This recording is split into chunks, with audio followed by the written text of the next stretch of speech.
जय योगेश्वर। मैं रीना सिंह श्रीमद् भगवत गीता के 12वें अध्याय में भगवान के द्वारा वर्णित धर्मामृतम के 36 गुणों में छठा गुण सम दुख सुख के छठा भाग आखिरी का बताने जा रही हूँ। शंकराचार्य, वल्लभाचार्य, याज्ञवल्क्य के जैसे पहुँचे हुए महापुरुष को आत्मा का स्मरण होता है, परंतु विषयानंद का नहीं। फिर भी उन्हें सूर्योदय, सूर्यास्त और निस्सर्ग का सौंदर्य चाहिए। ये यहाँ इससे लगने वाले आघात इनके इंद्रियों तक ही नहीं पहुँचता है, आत्मा तक पहुँचता है। इसलिए महापुरुष कहते हैं कि प्रभु, मैं सुख को पकड़ने के लिए मैं लोगों को प्रेम, स्नेह और वात्सल्य नहीं देता और न विषयानंद के लिए विषयों को संजोता हूँ। मैं तो अपने अंदर के आत्मानंद को प्रवाहित करने के लिए यह सब करता हूँ। एक ही वस्तु का आघात सामान्य मनुष्य के इंद्रियों तक ही पहुँचता है, जबकि महापुरुषों के अंतःस्थल में आनंद का सरिता प्रवाहित करने के पश्चात बाहर निकल जाता है। हमारे अंदर घुसने वाले विषय इंद्रियों में चिपक कर वहीं रह जाता है और जन्म जन्मांतर तक नहीं छूटता। इसलिए हमें हमारी रुचि अरुचि स्थिर होती है। भक्त और सामान्य मनुष्य दोनों के व्यवहार एक जैसे होते हैं, लेकिन उसमें तात्विक अंतर होता है। यह ध्यान में रखना चाहिए। भक्त कहता है कि प्रभु, द्वैत में आनंद का प्रवाह प्रारंभ करने के लिए विषयाघात की आसक्ति चाहिए।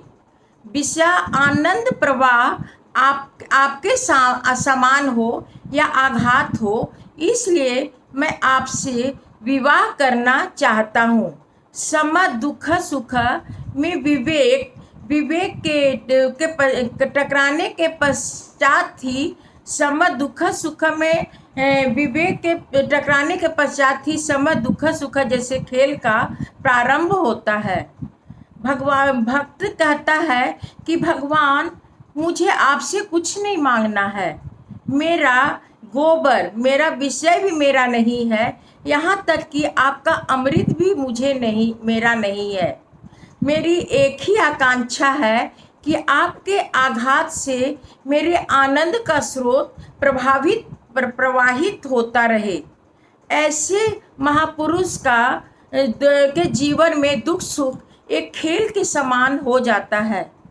नागपंचमी में मदारी नाग को लेकर खेल करने आता है, उसे कीड़ा करता है, लेकिन उसके पहले ही उसका विषैला दांत निकाल देता है, जिससे वह उसे काटता नहीं है। भगवान शंकर भी अपने गले में दंत विहीन सर्पों की माला आभूषण के जैसा पहनते हैं। महापुरुष लोग भी सभी विषय को इसी प्रकार संजो के रखते हैं और वे उन्हें डसते नहीं हैं। उनके लिए यह खेल के समान है। भगवान कहते हैं, भक्त को कहते हैं कि भक्त, क्या तुम मुझसे मिलने के लिए, मेरे सानिध्य के लिए मुझसे विवाह करना चाहता है? लेकिन तुम्हें एक बात याद रखना चाहिए कि मेरी सगुण और निर्गुण दो स्थितियां हैं। सगुण स्थिति में मैं जगत के जीव लोगों के बारे में विचार करता हूँ। उस समय मैं तुम्हारा विचार करने का मुझे अवकाश नहीं मिलेगा। और निर्गुण स्थिति में मेरे पास कोई नहीं रहता, तो तुम भी मेरे पास नहीं रहोगे। तो तुम ऐसे व्यक्ति से शादी करने से तुम्हें क्या लाभ होगा? यदि तुम मुझसे शादी करके खुशी भी होगे, तो यदि तुम्हें कोई आनंद नहीं मिलेगा, तो फिर तुझे दुख लगेगा कि भगवान को तो मुझसे बात करने और मेरे पास बैठने की भी फुर्सत नहीं है। तो निर्गुण अवस्था में तो मुझे उन्नत जीव की भी ज़रूरत नहीं होती है। निर्गुण अवस्था में उन्नत जीव भी सम दुख सुख स्थिति में रहते हैं। तो ऐसे में तुम्हें मेरे पास रहने से कुछ फायदा नहीं होगा। उन्नत जीव कहता है कि प्रभु, आप कितने बहाने बनाओगे? इस जगत में आपसे बात करने वाला ही कौन है? और फिर आप इस जगत को चलाने में आपको कौन सा मेहनत करना पड़ता है?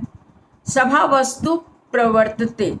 प्रभु, आप मेरी परीक्षा लेने के लिए कहते हो कि मैं तुझसे विवाह करने पर तुझे मिल सकता हूँ, लेकिन मेरी दृष्टि में सगुण निर्गुण दोनों ही स्थितियाँ विलक्षण है।